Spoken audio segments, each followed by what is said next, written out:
우리는 지금 그 마케도니아 지역, 2000년 전 마케도니아 지역의 주도 데살로니가에 세워졌던 그 교회. 여러분, 데살로니가는 여러분 잘 아시는 알렉산더 대제죠, 그죠? 알렉산더 대왕의 이복 누이입니다. 이복 누이의 이름을 따서 세워진 그 교회. 그러나 그곳은 정말 올림푸스의 산이 있고 우상이 가득한 그 교회에 있는데 사도 바울 일행, 성령께서 보내신 사도 바울 일행이 짧게 지나가는 사역이었지만 그 사역 가운데서 교회가 세워지고 또 그 교회가 우리 성경을 보니 그 온 지역에 믿음의 본이 되었다라고 이야기를 하고 있습니다.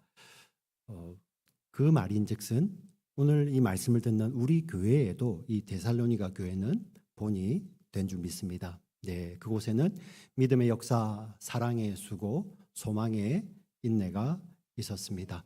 그들은 사람의 말로 받지 아니하고 하나님의 말씀으로 받았습니다.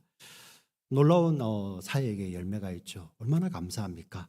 근데 우리가 지난 시간에 보았지만 그곳엔 그런 사역의 풍성한 열매만 있는 것이 아니라 아주 어려움도 있었어요. 영적인 어려움이 있었죠. 그것이 무엇이었습니까? 지금 가짜뉴스 같이 온갖 거짓된 모함과 모욕 그리고 조롱이 사도 바울을 끊임없이 따라다녔습니다. 예. 저 사람은 가짜다. 저 사람은 자기 욕심 때문에 지금 저렇게 아첨하고 있어.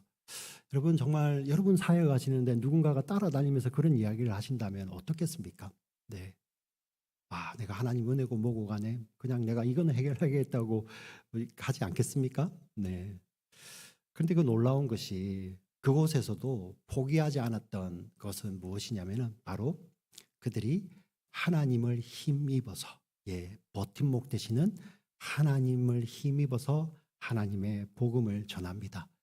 그리고 그들이 그곳에서 있었을 수 있는 이유는 사람을 기쁘게 하는 것이 아니라 하나님을 기쁘게 하는 정말 하나님의 인정함이 있기 때문에 사람의 인정함이 아니라 하나님의 인정함이 있기 때문에 그곳에서 눈물로 씨앗을 뿌리게 된 것입니다. 그것이 바로 데살로니가 교회입니다.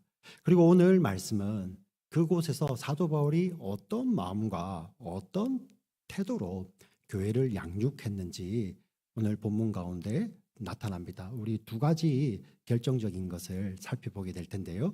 사도 바울이 2000년 전에 그 믿음의 본이 되는 데살로니가 교회를 양육했던 방법은 오늘날로 바꾸자면 교회는 무엇으로 양육되는가라는 제목으로 저희들은 이 말씀을 적용할 수 있을 것 같습니다. 그리고 한 가지 여러분 기억하셔야 될 것은 사도 바울이 행한 것은 사도 바울만의 특별한 고유의 사역이 아니에요. 이것은 왜 성경이 이렇게 이 믿음의 선배들의 사역을 기록하고 있냐면은 복음 때문이에요. 복음은 생명력이 있어요. 생명력이 있다는 것은 그냥 내게 들어와서 나만 변화되고 나만 있다가 끝나는 것이 아니라 반드시 흘러나가는 거예요. 네. 우리 구약에 보면 하나님께서 이런 약속을 많이 주시잖아요. 너는 복이 될지라. 너가 복이라고 말씀을 하세요. 그러면서 또 너는 복의 통로가 될지라. 너는 복의 근원이 될지라. 하나님께서 그 약속을 많이 주셨는데 그 약속이 우리 자녀들이 어떤 도시에 가서 좋은 집을 사고 떵떵거리고 평생 부자로 대대손손 그 말씀하는 게 아니라는 거예요. 그 말씀이 어디에서 성취해야 되냐면은 예수 그리스도가 이 땅에 오셔서 죽으시고 부활하셔서 십자가의 복음으로 구원하신 모든 믿음의 지체들이 생명을 얻는 복음 가운데서 그게 다 성취가 되는 거예요. 그래서 복음은 흘러와서 반드시 나의 삶 속에 열매를 맺고 흘러나가게 되는 것입니다. 사도 바울이 전했던 복음을 우리가 받았고요. 우리가 받은 복음은 우리 다음 세대 그리고 이 지역에 탈라시 지역에 지금 또 많은 사람들을 하나님께서 보내주실 때 복음이 흘러가야 되잖아요. 할렐루야. 네. 그 복음이 어떻게 흘러갔는지 그리고 교회는 무엇으로 양육되었는지 오늘 본문 가운데 두 가지 핵심적인 내용이 나옵니다. 오늘 우리 정확하게 살펴보기로 원합니다. 첫 번째 그들의 사역.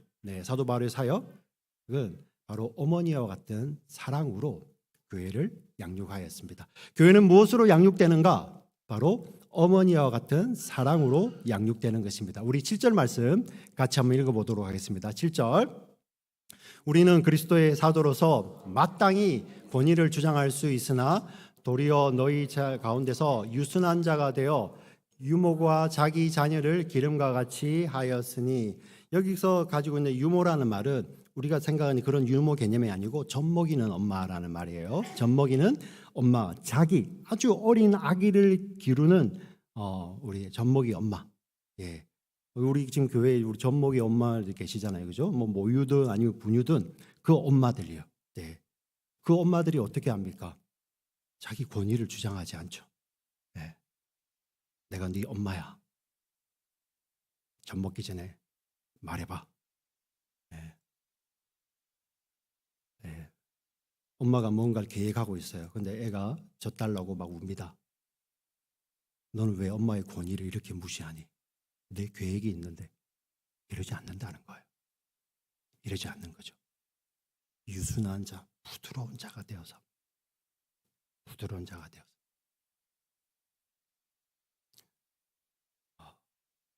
사랑이 때문이죠, 사랑. 네. 사도 바울이 이 어미와 같은 마음으로, 젖먹이 어미와 같은 마음으로 사랑으로 양육하기 때문에 정말 내가 하나님을 힘입어서 하나님의 복음을 전했다라고 우리 앞부분에서는 데살로니가 2장 앞부분에서 그렇게 말씀을 했지 않습니까? 그런데 나는 그 하나님의 복음뿐만 아니라 우리 생명까지도 당신들에게 주는 것을 기뻐했다라고 이야기를 합니다. 8절 말씀을 같이 읽어보겠습니다. 8절 같이 읽습니다. 우리가 이같이 너희를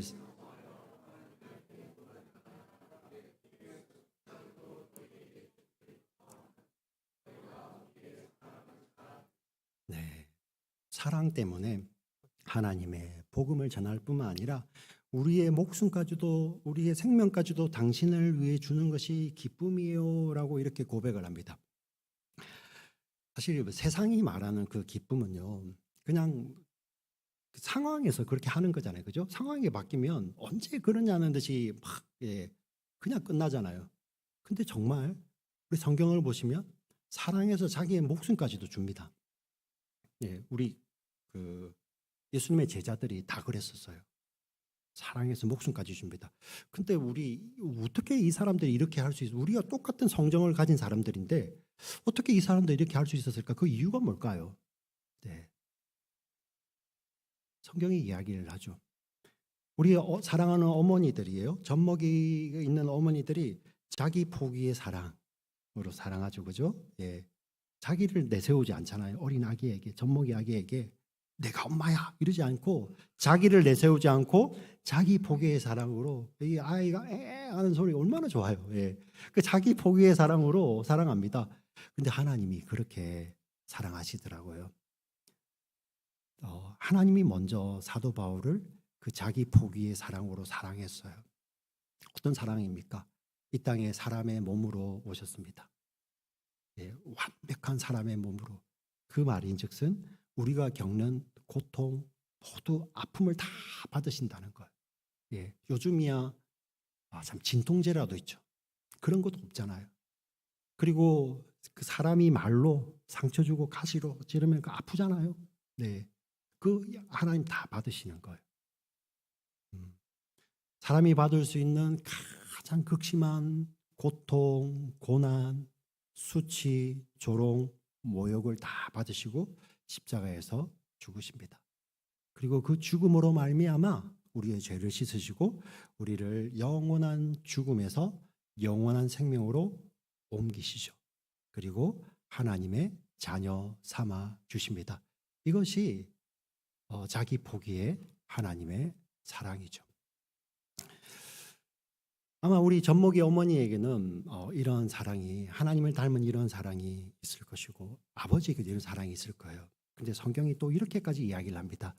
이 하나님의 이 자기 포기의 사랑을 가장 잘 보여주는 말씀들이 여러 군데 있지만 그 가운데 하나를 꼽으라면 우리가 지난주 우리 기도하시는 분도 이 말씀을 가지고 이렇게 기도를 했었는데요.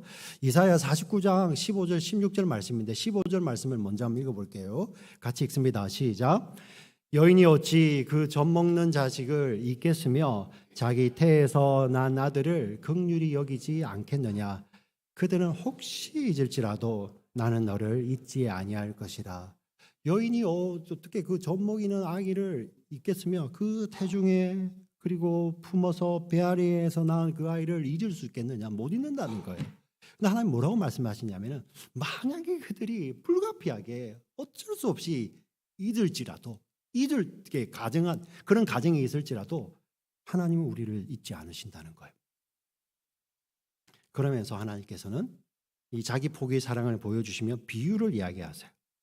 16절 같이 읽습니다. 16절 내가 너를 내 손바닥에 새겼고 너의 성벽이 항상 내 앞에 있나니 하나님이 자기 손바닥에 뭐 어떻게 새긴다는 거예요. 비유죠, 비유. 그리고 너의 성벽, 이 하나님의 자손을 향하여서 너희가 항상 나 앞에 있을 것이라. 그래서 우리 성경에 보면 하나님의 백성들을 성에 비유할 때가 있어요. 성에. 네. 그래서 여러분 그 요한계시록에 가면 바벨론과 예루살렘 성이 등장 안 하는데 그게 마치 인격을 가진 것처럼 이야기하잖아요. 바벨론은 세상 사람들, 예루살렘은 새 예루살렘은 하나님을 사랑하고 어린 양을 따르는 하나님의 백성들, 예수 그리스도의 신부들을 그 성에 비유하는 거예요. 무슨 말씀이 이해가시죠? 그죠? 요한계시록에 그냥 툭 떨어진 게 아니라 성경이 그렇게 이야기를 해왔어요. 그 비유예요, 비유. 네. 근데 놀라운 게 비유가 실제가 되잖아요. 네. 하나님 어떻게 손바닥에 새기지? 지금도 예수님을 모르는 유대인들, 예수님을 모르고 구약을 보게 되면 이건 비유야. 근데 진짜 하나님이 자기 손에 새기시죠. 현대에서 보면 아주 극심한 고통을 겪은 분들 있잖아요. 뭐 이렇게 사고를 당한다든지 아니면 마음으로 하면 어떤 그것만 보면 그 트라우마라는 게 있어가지고 그죠? 예. 그 이론적으로는 고통을 못 느끼는 이론적으로는 고통을 느낄 수가 없는데 예. 근데 실제로 고통이 있는 거, 그 가고통 같은 게 있는 거죠. 그 트라우마로 남아 있는 거죠. 가장 극심한 것은 우리가 기회만 있으면 그거 없애버리고 싶잖아요. 극심한 고통. 우리는 예수님과 똑같은 부활의 몸을 입을 거예요. 하나의 차이가 있습니다. 예수님께서 부활하신 부활의 몸을 입으셨는데도 여전히 그 손에는 못자국 난 구멍 난 손이고요. 옆구리는 구멍난 옆구리예요. 예수님의 트라우마가 아니라 이것은 우리를 사랑하는 하나님의 사랑의 증표죠, 증표. 네. 이것을 자기 포기의 사랑이죠. 사랑이라고 하죠. 예수님 그 부활의 몸을 입으시고 영원히 그 몸으로 계시는 거예요. 네. 아우 내가 이제 힘들었어. 보면은 힘들어. 내가 지울 거야. 옷을 벗어버릴 거야. 이러지 아니하시고요. 영원히 그 몸을 입으시고 우리를 지금도 기다리시고 지금도 우리를 위해서 중보하시고 지금도 우리를 사랑하셔서 당신의 성령을 보내셔서 오늘 이 말씀이 들려질 때 이 말을 사람의 말로 받지 아니하고 지금 우리를 사랑하셔서 어머니와 같이 양육하시는 하나님의 음성으로 듣게 하시는 분이 바로 하나님이십니다. 네. 이 믿음이 들어오면요, 이 비유가 실제가 되는 것이 감격이 돼요. 예, 감격. 할렐루야, 할렐루야. 이 하나님의 사랑을 우리에게 이렇게 주셨습니다. 네, 주셨습니다. 교회는 무엇으로 양육됩니까? 바로 이 어머니와 같은 자기 포기의 사랑으로 양육을 받습니다. 할렐루야. 네. 자, 두 번째 교회는 무엇으로 양육되는가? 사도 바울은 어떤 마음으로, 어떤 태도로 이 데살로니가 교회 우리 성도들을 양육했는가? 두 번째는 바로 아버지와 같이 기준을 세우는 말씀으로 양육하였습니다. 말씀으로 기준을 세웠습니다. 우리 11절 말씀 같이 한번 읽어보겠습니다. 11절 같이 읽습니다. 시작. 너희도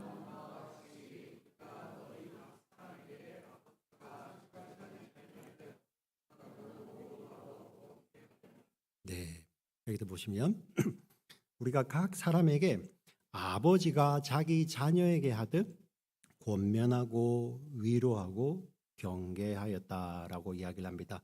여기 권면 위로는 헬라어를 보면 비슷한 단어예요. 그래서 뜻이 비슷합니다. 예, 그 위로하고 가까이, 그러니까 파라라는 접두어가 붙어서 가까이 데리고 있으면서 이렇게 다 일러주는 거예요. 근데 경계라는 말은 경고예요, 경고. 경고가 뭡니까? 기준을 세우는 거죠. 여러분들 우리 어릴 때 아이들 데리고 높은 산에 아버지 올라갔을 때 기억해 보세요. 이 등산이지만 굉장히 가파른 곳이에요. 아버지들이 아이의 손을 꽉 잡죠. 예? 아이들에게 뭐라고 이야기합니까? 이 손 꼭 잡아. 꼭 잡아. 이 손 놓으면 너 큰일 나. 아버지가 이렇게 경고하고 경계합니다. 그때 아버지의 마음은 이 손을 놓겠다는 말이에요? 아니죠. 예. 안 놓죠. 그런데도 왜 그런 이야기를 합니까? 기준을 세워주잖아요. 너의 삶에 이런 기준이 필요한 거예요. 아버지가 말씀으로 기준을 세우죠. 예. 여러분 우리가 너무 잘 아시잖아요. 사랑은 가득한데 기준이 없으면 그 아이가 바르게 자라지를 못해요. 오늘날 현대교회 문제가 될 수도 있고요. 오늘날 현대 가정들 그렇게 아이 한 명 낳고 소중하게 기르는데 부모님들이 다 후회하잖아요. 내가 우리 자녀들 잘못 길렀어. 왜 그런가 생각해 보시면 사랑은 가득한 것 같은데 근데 그 사랑이 보면 너무 이기적인 사랑이죠. 그냥 우리 가정, 이것만 하다 보니까 아이가 자기밖에 모르는 거예요. 자기밖에. 타협이 없어요, 아이가요. 양보가 없습니다. 기준이 없으면 분명하게 바르게 자라지를 못하죠. 근데 반대는 또 무엇입니까? 기준만 있고 사랑이 없으면 어떻게 될까요? 아예 못 자라죠. 꺾입니다. 꺾여요. 기준이 분명한 집인데 사랑이 없으면요. 마치 이런 비유를 하지 않습니까? 어떤 비유합니까? 아이 자녀들은 어린 새와 같은데 부모가 사랑 없이 기준만 강하게 하니까 그 새가 날지를 못하는 거예요. 어릴 때부터 날개가 꺾여버리니까. 네. 여기서 분명하게 말씀으로 기준을 세웁니다. 권면, 위로, 경계가 바로 하나님 말씀 안에서 하는 거예요. 하나님 말씀이에요. 그 이유는 무엇입니까? 목적이 있어요. 바로 12절에 나옵니다. 12절 말씀 같이 읽겠습니다. 시작. 이는 너희를 부르사 자기 나라와 영광에 이르게 하시는 하나님께 합당하게 행하게 하려 하심이라 함이라. 아멘. 이는 하나님께서 우리를 사랑하는 우리 자녀들을 부르셔서 하나님 나라와 하나님 영광으로 인도하시는 하나님의 구원이에요. 네. 이런 하나님께 합당히 행하게 하려고 하나님께 이렇게 하신다는 거예요. 너무나도 우리 오늘을 사는 우리들에게 너무나도 필요한 말씀이죠. 네, 아버지와 같이 기준을 세우는데요. 근데 참 놀라운 게 아버지들은 이 말로 하면은 잔소리가 되더라고요. 기준이 안 돼요. 그래서 여러분들 이런 표현을 하지 않습니까? 뭐 어디에 출처가 있는지 모르겠지만 어머니는 앞을 많이 보여주면서 자녀들을 길러요. 그죠? 예. 근데 아버지들은 뒤를 많이 보여주죠. 등 돌린다는 말이 아니라 본으로서 우리 자녀들을 기르죠. 말로만 아니라 본으로. 그래서 오늘 본문을 읽어보시면 사도 바울이 11절 12절 내가 아비로서 길렀다라는 그 말 앞에 우리 9절 10절에 내가 정말 여러분들을 위해서 정말 내가 죽을 고생하면서 여러분들을 위했다. 우리 예전에 아버지들이 우리들을 먹이 위해서 고군분투하는 그 모습이 사도 바울의 사회 가운데 그대로 있었던 것이죠. 예. 아버지의 기준으로. 여기 중요한 것은 바울이 원래 그런 사람이 아니에요. 바울이요. 바울이 왜 그렇게 할 수 있었냐면은 바울이 성경을 깨달아 보니까 하나님 아버지가요. 창세 때부터 끊임없이 우리들을 구원하시기 위해서 그 일을 하고 계셨던 거예요. 바울이 깨달아 보니까 이 창조 때가 아니라 창세 전부터 하나님 아버지께서 우리를 예수님 닮은 거룩한 자로 삼으시기 위해서 이 일을 지금까지 하고 계신다는 거예요. 하나님이 말씀으로 기준 삼아 주신 것을 바울이 경험했던 거예요.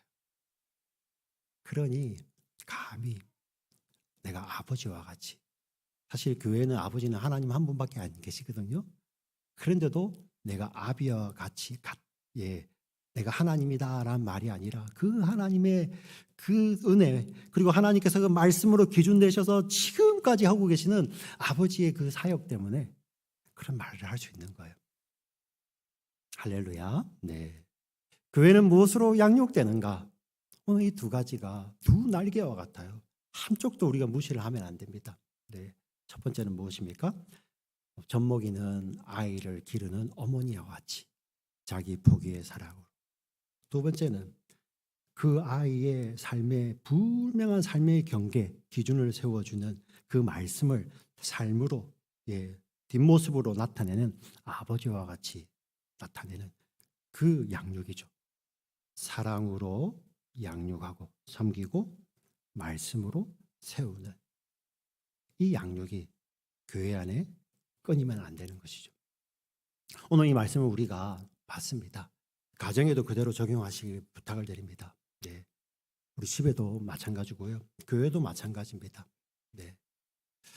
물론 어떤 한 사람이 이제 나누어서 역할을 분담하는 것도 좋습니다. 근데 더 중요한 것은 나는 이제 아버지니까 아버지 역할만 할 거야.